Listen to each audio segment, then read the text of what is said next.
بسم الله الرحمن الرحيم. الصلاة والسلام على سيدنا محمد أشرف المرسلين وعلى آله وصحبه أجمعين. إخواني أخواتي، أرحب بكم في درس جديد من دروس تعليم اللغة الفرنسية. اليوم سوف نرى لو فايل أو كيف تنطق إذا كانت لوحدها. إذن سنرى متى تنطق أو بأو إذا كانت في بداية الكلمة، متى تنطق A، ومتى لا نسمع أو لا ننطق حرف E. Aujourd'hui, nous allons voir comment prononcer la lettre E. La lettre E peut se prononcer E et peut encore se prononcer et il peut être muette. يمكن أن تكون حرفا صامتا لا ينطق بتاتا. إذن إخواني أخواتي، قبل أن نبدأ في هذا الدرس لا بد أن أذكركم بالاشتراك في قناتي بالضغط على زر صابوني والضغط على زر الإعجاب إن أعجبكم الفيديو، ولا تنسوا كذلك مشاركة الفيديو مع أصدقائكم لكي تعم الفائدة. إذن على بركة الله ننطلق.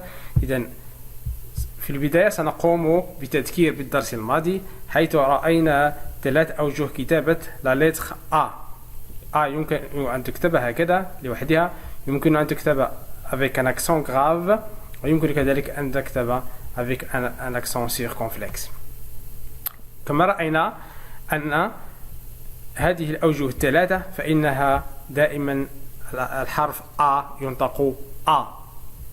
إذن كمثال لدينا هنا المثال الأول با، طا، ما، صا، جا، با.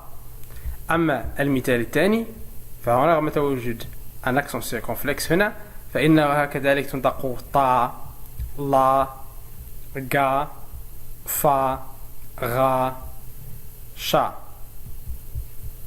إذن نفس الشيء هنا رغم تواجد un accent هنا فإنها تنطق A. إذن لا، صا. إذن بعد ذلك سننتقل إلى هنا بعد المقاطع التي تتضمن لا لتر E. إذن لدينا غ، ت، ب، س، د، ف، ج، le، me، se، ve، be، ne، che، fe. أعيد القراءة عموديا: غ، س، ج، س، ne، ت، د، le، ve، che، pe، fe، me، be، fe. إخواني أخواتي، الآن سننتقل إلى الظاهرة الأولى، أي متى تنطق أ هكذا بأ. إذن لدينا الكلمة الأولى fenêtre. كما تلاحظون فإن أ يوجد بين دو فويل، يوجد بين دو كونسون. إذن ينطق أ fenêtre، هي النافذة.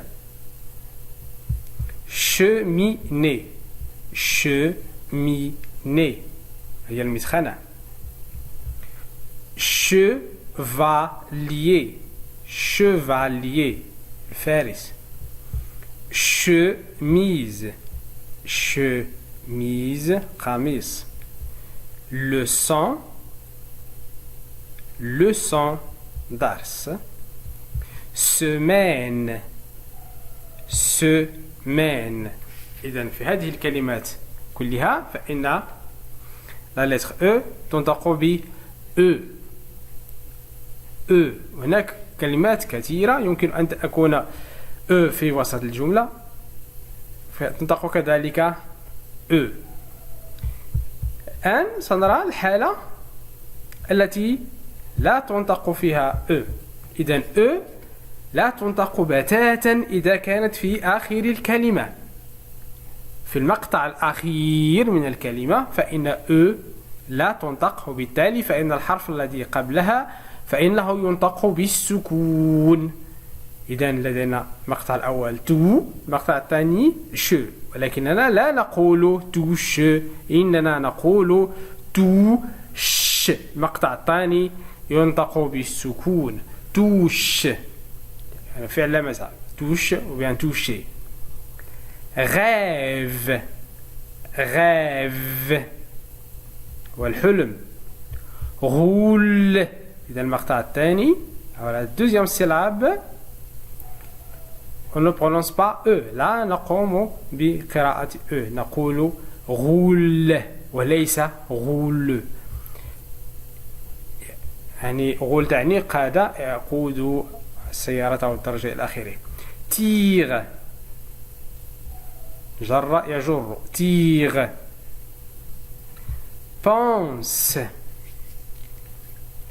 pense إذن يفكر. garde garde احتفظ أو يحتفظ. لا لام أي الشفرة الحادة لا لام. لا بول.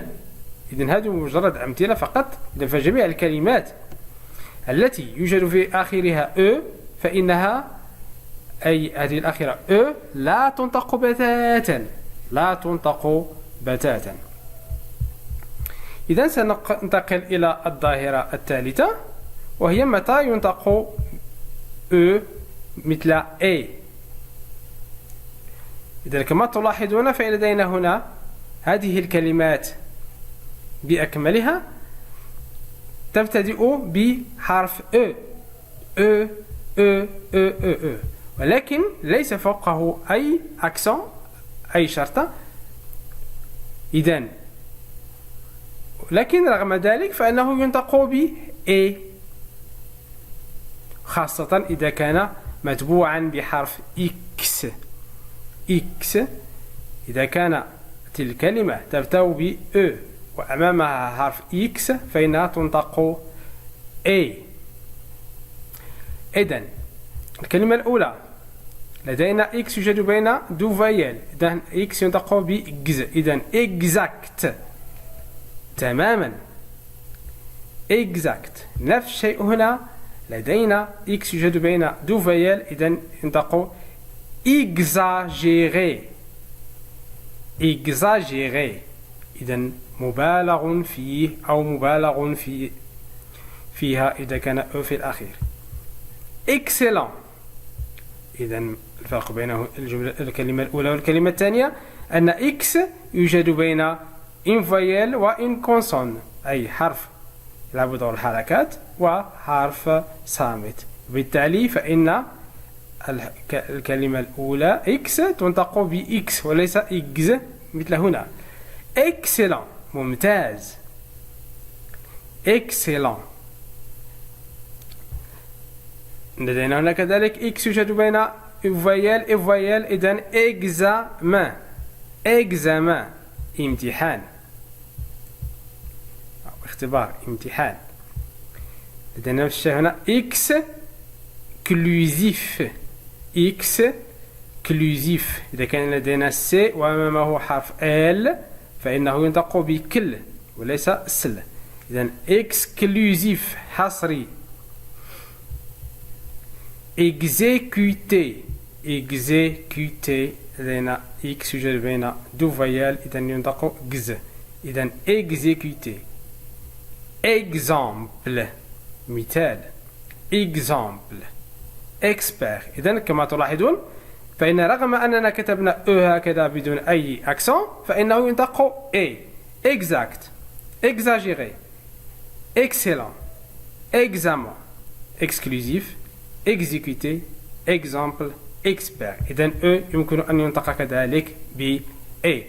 هناك حالة أخرى ينطق فيها E يمكن أن ينطق بدل A أن ينطق A إذا كان أمامه بعض الأحرف الأخرى. إن شاء الله سوف نرى هذه الظواهر في درس لاحق إن شاء الله. آمل أن تكونوا قد استفدتم معي في هذا الدرس. أستودعكم الله الذي لا تضيع ودائعه، والسلام عليكم ورحمة الله تعالى وبركاته. ولكن لا تنسوا الاشتراك في قناتي ومشاركة الفيديو إن أعجبكم. السلام عليكم ورحمة الله.